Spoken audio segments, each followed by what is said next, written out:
Et Vinicius qui sur ses réseaux sociaux s'est exprimé, il est très triste, il est très touché parce qu'il a encore été victime d'insultes racistes pour la 9e fois avec le Real Madrid. Ça commence à faire dans l'année, véritablement. cette année. Bah oui, depuis qu'il est au Real en tout cas, et cette année notamment la plupart. Il envisage de quitter l'Espagne, de quitter le club, car Alain Roche, il estime que ce n'est plus possible. Il ne peut pas vivre dans un pays comme ça, dit-il. Voilà comment il explique, comme dans une lettre d'adieu, vous voyez, sur les réseaux sociaux. Alors, les choses tentent de s'arranger. Le président du Real essaie de le conserver, de le garder, mais ce serait un acte fort. Vous imaginez si un joueur tel que Vinicius décidait de quitter un club et de quitter un championnat parce qu'il est victime d'insultes racistes. Ce serait grave. Oui, je peux comprendre son état d'esprit. Ce type de discrimination doit être condamné. C'est une plaie, le racisme, pas que dans le foot et dans notre société. Je peux comprendre son dégoût. Enfin, il n'est pas parti parce qu'il est toujours sous contrat. Mais à un moment, il faut que les responsables prennent le taureau par les cornes aussi. C'est comme en Italie. Si les clubs ne sont jamais sanctionnés, si les gens qui les insultent les joueurs ne sont pas sanctionnés non plus ou exclus, comme c'est le cas en Angleterre. En Angleterre, il y a un mec de la sécurité qui rentre, qui vous expulse, vous êtes expulsé à vie surtout.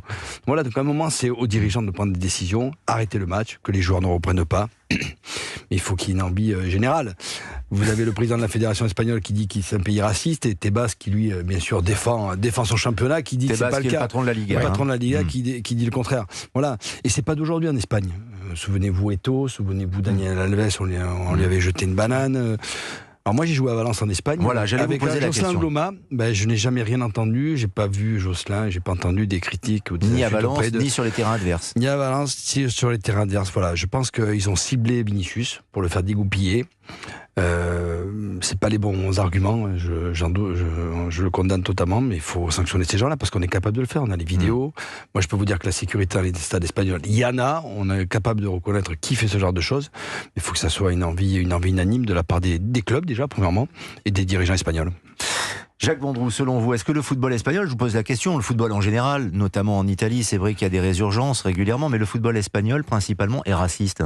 Parce qu'il y a eu d'autres exemples. Moi, je crois que Kameni, notamment à l'espagnol. Je crois que malheureusement, je dis bien malheureusement, que ce soit en France, que ce soit en Italie, que ce soit en Espagne, que ce soit en Allemagne, je crois que malheureusement, il y a beaucoup de pays européens, et donc c'est sous l'autorité quand même de l'UEFA, faut pas l'oublier.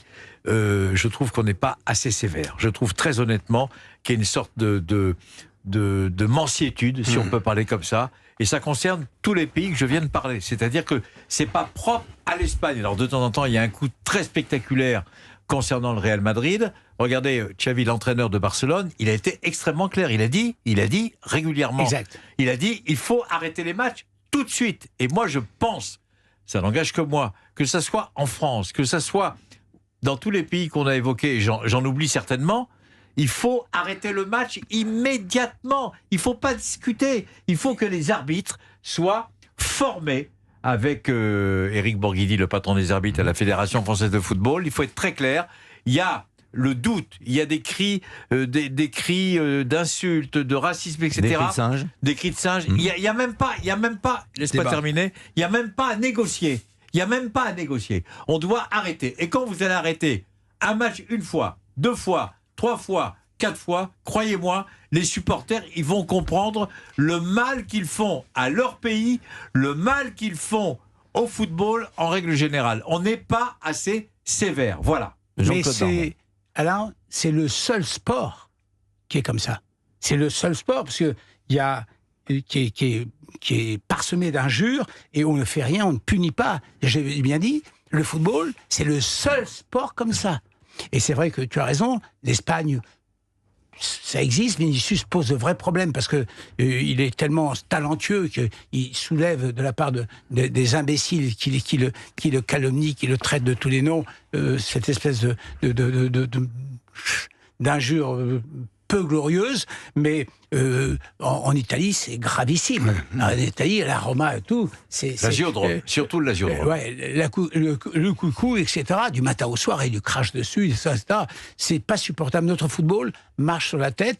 C'est un peu l'image des sociétés, je reconnais, où aujourd'hui, tout et n'importe quoi, ça s'amplifie.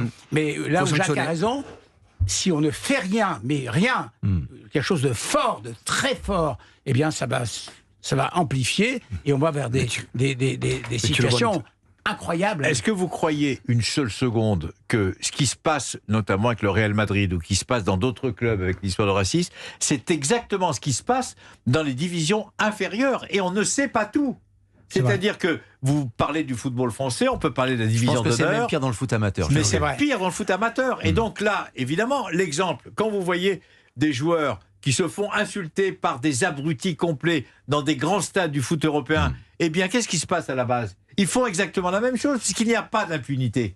Il n'y a pas d'impunité. Et empire. Et c'est plus grave. Alain Giresse, vous avez le sentiment que c'est aux instances, notamment comme le préconise Jacques Vendroux, aux dirigeants de prendre des choses en main, peut-être la FIFA, l'UEFA, les fédérations, ou alors tout simplement aux joueurs. Ça a été le cas déjà avec des joueurs qui posent le genou à terre, des joueurs qui manifestent, des joueurs qui décident d'arrêter le match, ou un Vinicius, qui est pas n'importe qui quand même, c'est pas un petit joueur Vinicius, qui dit attention, si ça continue, moi je me casse. Non mais évidemment, c'est pas les joueurs qui vont aller sortir, les abrutis qui insultent les joueurs de cette façon-là, évidemment. Mais on est confronté à quoi? On est confronté à une équipe visiteuse, en l'occurrence le Real Madrid, qui va jouer à Valence. Et les supporters de Valence, ils trouvent pas rien de mieux que d'insulter Vinicius. Parce que n'oublions pas une chose, si ce sont des racistes, ils ont 5 joueurs noirs dans leur effectif à Valence. Eh oui. Donc il faut qu'ils aillent au bout de leur logique idiote. De leur logique idiote de se dire ce sont des insultes qui ont évidemment pas du tout lieu d'être, et comme ils peuvent insulter n'importe qui d'équipe adverse.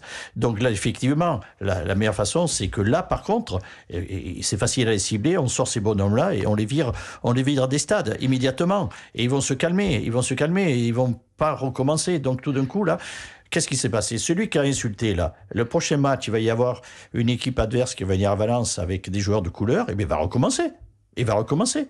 Pourquoi il se gênerait? Donc là, malheureusement, Vinicius, évidemment, je le comprends qu'il prend ça très très mal.